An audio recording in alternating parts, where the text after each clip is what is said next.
Жаңы жыл жакындап калды, аны менен катар сиз жакындарыңызга белек тандоону азыртадан башташыңыз керек. Бул жерде эң түрлүү белектер бар экен.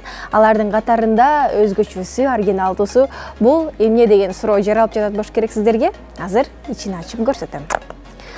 Бул баарыбызга керек болгон байпактар.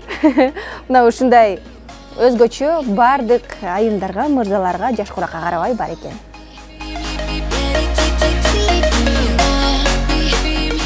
Майрамдарда туулган күндө бирөөдөн белек алуу, белек берүү да жакшы жөрөлгө. Белекти адамдын жаш курагына ылайык тандоо керек. Эң эскиси белек ошол адамдын көңүлүн көтөрүп, ага кубаныч тартууласа болгону. Бирөөдөн белек алганда анын баасына эмес, коозугуна көңүл буруңуз. Эгерде кымбат баалуу белек тартуулагыңыз келип жаткан болсо, алгач өзүнөн сурап алганыңыз да оң. Анткени ага жакпай да калышы толук мүмкүн.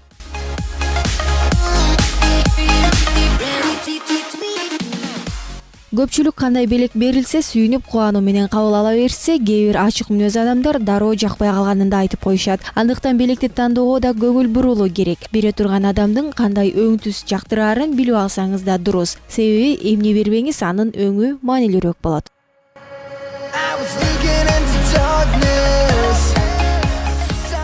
Азыр кыш мезгили болгондуктан жылуу кийимдерди, токулган буюмдарды, аны менен катар көчөдө көтөрүп жүрүүчү чайды ысык кармоочу идиштерди белекке берсеңиз болот.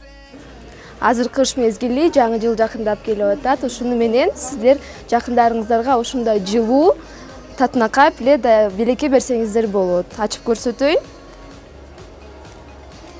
Ушундай сонун жылуу плед. Мынтип ороонуп алсаңар болот.